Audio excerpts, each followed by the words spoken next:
A co-worker of mine reached out about their Stihl chainsaw saying that it was having some problems. Now that may not sound like anything too odd, except this was a machine I fixed about 3 years ago, so I was curious to know how it was holding up all these years. And what I found was really strange, but it won't make sense. However, after looking at it, I think you'll see what I mean. In today's video, we're going to be looking at this Stihl chainsaw, and the problem is that it won't start. They did say it ran for several seconds, but then stopped, and after that, it never started again. I then asked them the standard questions about the fuel and their storage methods, but nothing really stood out. That means we'll need to do an inspection of the machine and see if we find anything odd. If you couldn't tell, this saw has been used quite a lot and could definitely benefit from a new bar. But besides that, nothing really jumps out at us, which means the most likely suspects will be the fuel system or maybe the ignition system. The other possibility is of course the engine compression being too low from wear and tear. But by how difficult it is to pull slowly, I doubt that's the case, but we'll do a compression test later on to be sure. After taking off the cover for the air filter, you can tell it's not new, but it's also not that bad either. Now unfortunately, there's not that much fuel inside the tank, but that does mean we don't have to pour it out before adding our own fuel. Now the fuel I'm using contains no ethanol and also has a stabilizer added to it just in case it's left in the fuel system for a bit too long. Here comes the tough part. This system does not include a purge bulb. That means the first several pulls are used to help pull fuel from the tank instead of starting it. So just be prepared to make a lot of pulls before it even tries to start.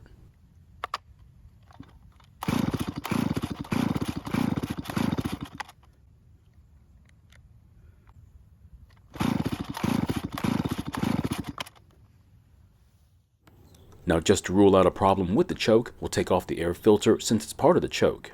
If you're not familiar with this type of choke, there's a flap that closes off the inlet when the choke is on.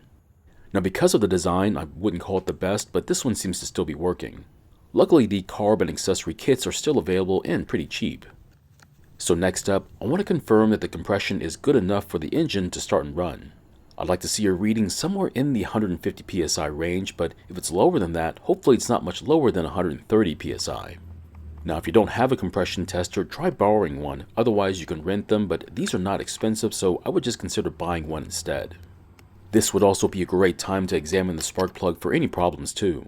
A failing spark plug would be a good reason for the engine not to start. Now this one is from a name brand, so I doubt it's the problem, but it is quite dirty. That means we might clean it before putting it back in. I'm not sure how we got this dirty, but it's nothing a torch can't fix. After installing the compression tester, all we need to do now is pull the rope until the needle stops.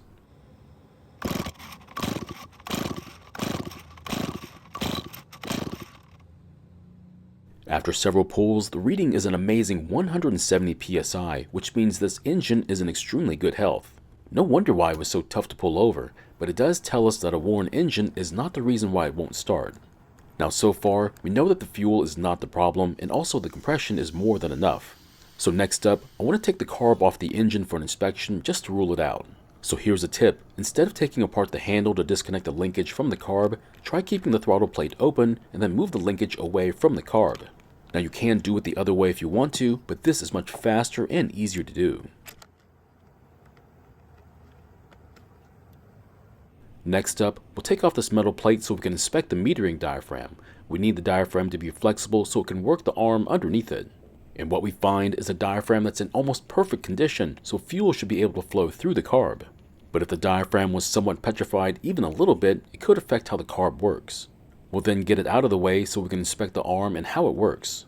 And besides the carb being clean, so far we see nothing wrong with the arm or the carb itself. Next up, we'll take off the bolts that secure the pumping section so we can inspect the pumping diaphragm. And with this plastic part finally off the carb, we can see the diaphragm. What we're looking for is that these two flaps are not bent out of shape and are flat, and not to mention that the round section is still flexible. But to get a better idea, we'll take the diaphragm out of the carb for a better look. Now if you are curious, this diaphragm was rejuvenated about 3 years ago and it still looks just as good as the day we saved it. Now I was expecting this diaphragm to have reverted back to a somewhat petrified condition, but it looks like we'll have to look someplace else for a problem. And since we didn't see anything else wrong with the carb, we'll give it a good cleaning and then start putting it back together. Now if you happen to find that one or even both diaphragms are starting to harden up, then you can either choose to rebuild the carb or replace it. It is your machine and your project, and if you choose to put a cheap carb on it, then that is your choice. I am going to kind of spoil the ending of this project by asking you a simple question though. So if you don't want that, then just mute the video for a minute or two. Now if you recall, I put fuel into the tank, filling it to about halfway. I then tried to start it, not just on camera, but off camera as well. But did you notice what was missing inside the carb when we took it apart? And if you said that there was not a drop of fuel inside the carb, then you'd be right. The strange part is that the carb is in great working condition, so there should have been some fuel sitting inside it. And a lack of fuel making it to the carb would definitely explain why the engine wouldn't start. So I do have an idea about why this happened, however, I won't realize it until days after finishing this project.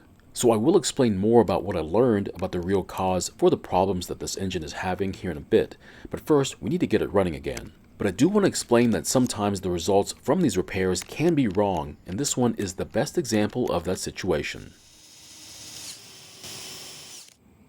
One bit of advice I'd like to share with you is to make sure the air filter is secure, since it is also the choke.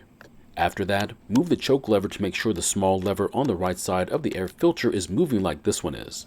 Next, I'll clean up that spark plug using my torch, but there are other ways to clean it, I just prefer it this way.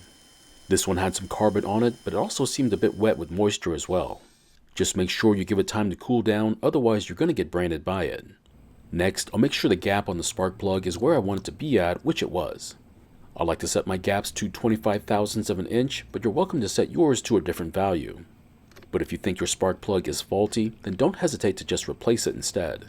Now I know there are consumers out there that like to replace their spark plugs each and every year, and even though I'm not one of them, I respect their choice to do so. And once we get both of the covers back onto the engine, we'll then choke the carb and then hope that it starts and runs this time.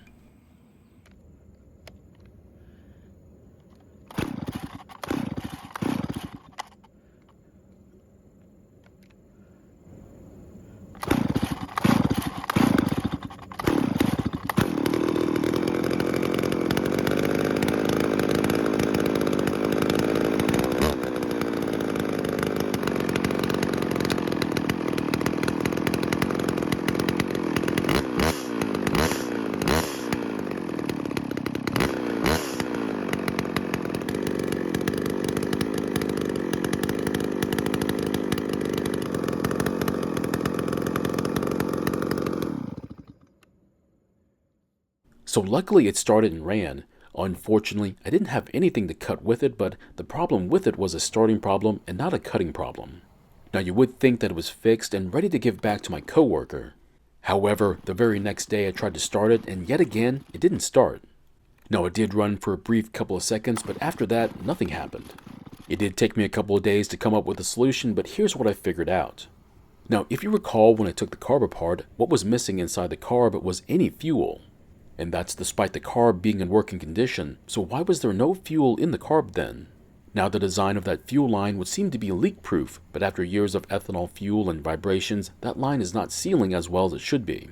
Basically, that fuel line wasn't sealing well to the carb, so the carb wasn't able to pull any fuel from the tank, and that's why the carb was always dry when I opened it up. So you want to know how I fixed it? I put a short piece of thin fuel line over the barb and then installed the rubber line over it. So now it starts reliably each and every time. Yes, the real fix would be to replace the fuel line, but after telling my coworker about the problem, they had no problems with the way I did it. Of course, I'm very certain that some of you would do it the right way, and if my coworker had insisted we do it the right way, well, that's what we would have done. So my question is, what would you have done in this situation? Replace the loose fuel line, or would you have done it a different way instead?